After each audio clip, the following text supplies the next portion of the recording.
monde, par exemple, obéit à une nouvelle nature, un nouveau apartheid. Alors, les noirs, les arabes, les blancs, tout est ok. Semble qu'il y a une autre race, c'est les losers et les winners. Et alors, donc, il y a des losers, il y a des winners. Et on est responsable de notre vie. Alors, c'est lui, par exemple, qui mange tous les jours, qui circule en bagnole, qui a une belle maison, ben, il le mérite. Et celui qui est dans la merde, il le mérite. Seulement penser ça, c'est une telle horreur que signifie que le monde que pendant qu'on parle ici est en train de mourir de faim en Afrique, il l'a mérité. Alors, croire que la richesse que je possède, je la mérité, est toujours une saloperie, mais une vraie saloperie. Parce que même la force physique ou mentale qui me permet de travailler, ce n'est pas mon mérite, c'est le pur hasard. Et la faiblesse due au lieu de naissance, à la minorité à laquelle j'appartiens, la faiblesse physique, l'impossibilité d'agir aussi, bah, c'est aussi la loterie. Personne ne mérite ce qu'il y a. C'est pas neutre, c'est pas innocent d'avoir une lecture médicalisante, psychiatrisante des effets d'une guerre qui se mène contre un peuple. Vous voyez, c'est-à-dire, je n'aurais pas supporté qu'on psychiatrise, qu'on psychologise notre lutte de résistance contre le fascisme. Il n'y a aucune raison pour psychologiser les effets de cette horreur macroéconomique. Et en tant que psy, notre responsabilité, c'est de ne pas psychologiser. C'est-à-dire, parce qu'on est psy, on est bien placé pour savoir qu'il ne faut pas psychologiser la vie. Il faut être particulièrement habile et avoir un certain sens politique pour être capable de dire non. Ce n'est pas que moi, c'est la situation. Et je suis tout à fait prêt à dire que ça m'arrive parce que pour moi, ce n'est pas juste ma faiblesse personnelle qui est en jeu. À l'inverse, on préfère plutôt adopter ce langage psychologisant très courant parce qu'il se réfère à une expérience partagée. Il permet de ne pas sortir du lot, mais d'avoir un problème que tout le monde connaît. Au Québec, nous avons connu une épidémie de burn-out. Donc, c'était possible pour les gens de dire « je fais un burn-out ». Qu'est-ce que ça veut dire? Peut-être que c'est une dépression, mais ça veut dire aussi que ma situation professionnelle est très exigeante et pénible. Mais ce n'est toujours pas une manière très politique de se demander « attends, pourquoi j'ai un burn-out? Qu'est-ce qui coince dans ma situation professionnelle? Est-ce que le rythme est inhumain ?» Ce qui serait une manière tout aussi pertinente de décrire la situation. Mais on préfère toujours revenir à l'individu. On avance souvent que rejeter tout ça à un niveau individuel arrange bien le système économique. Comme ça, on peut dire « ok, c'est toi ». Maintenant, on a tout un panel de produits, d'activités et de services à te proposer pour que tu redeviennes un maillon fonctionnel d'un système plus large. Et ce qui est inquiétant dans tout cela, c'est comment ça efface toute analyse plus approfondie et toute réponse à grande échelle.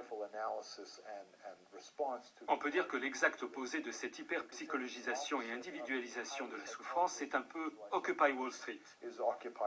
Des gens qui se retournent contre le système en disant « Attendez une minute, il y a des choses dans ce système qui sont profondément démoralisantes et aliénantes pour nous tous. On ne veut plus de ça, on veut que ça change. »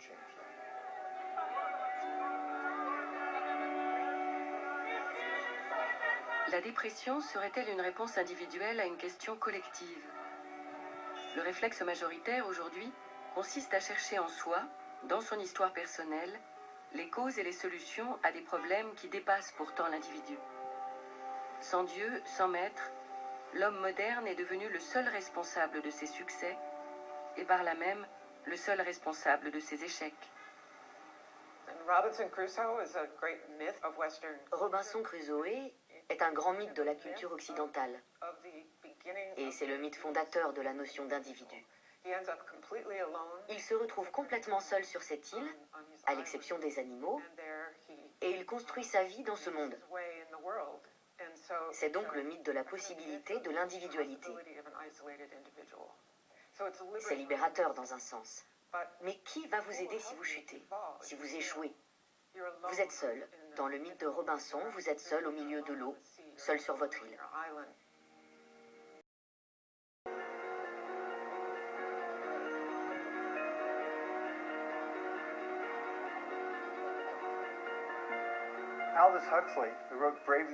Aldous Huxley, qui a écrit Le meilleur des mondes, a dit que la médecine ferait de tels progrès que bientôt plus personne n'irait bien.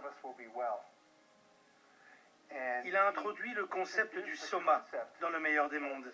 L'idée que les gens tiennent le coup grâce à une pilule qui les rend heureux.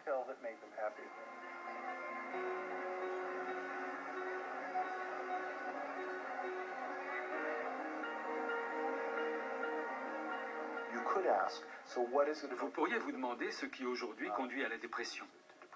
Et s'il y a des problèmes dans notre mode de vie, quelque chose qui aurait à voir avec le capitalisme consumériste, avec une société orientée vers la réussite, avec le fait d'être assailli à longueur de journée par des stimulations, des incitations à consommer, s'il s'avère que ces choses sont problématiques, est-ce qu'on veut se voiler la face et dire « Il n'y a pas de problème, prenez cette pilule et vous pourrez supporter cet environnement difficile que nous nous sommes créés ».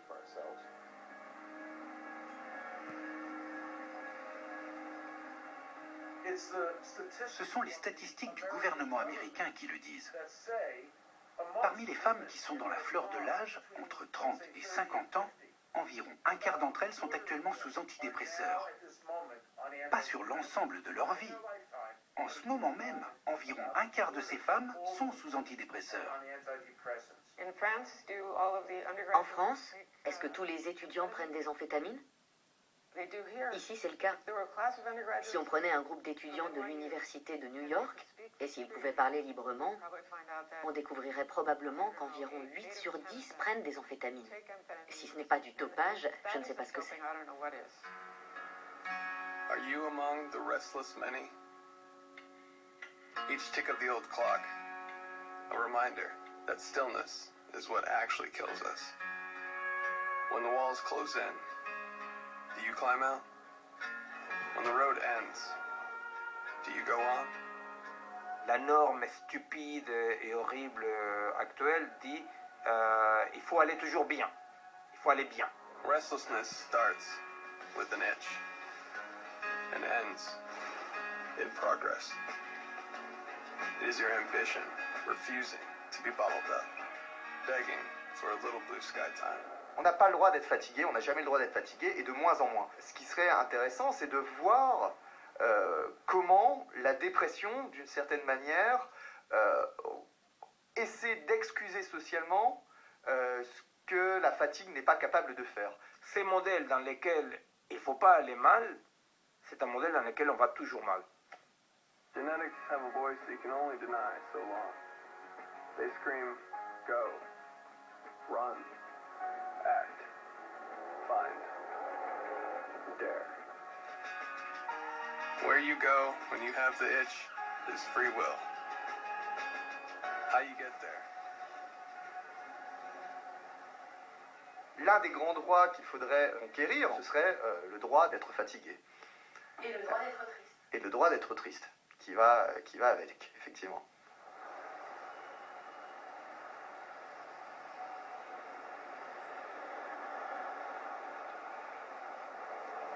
La nature humaine est d'une formidable constance. Notre monde ne compte pas plus de grands dépressifs aujourd'hui qu'hier. Ce qui change, c'est notre manière d'appréhender nos souffrances.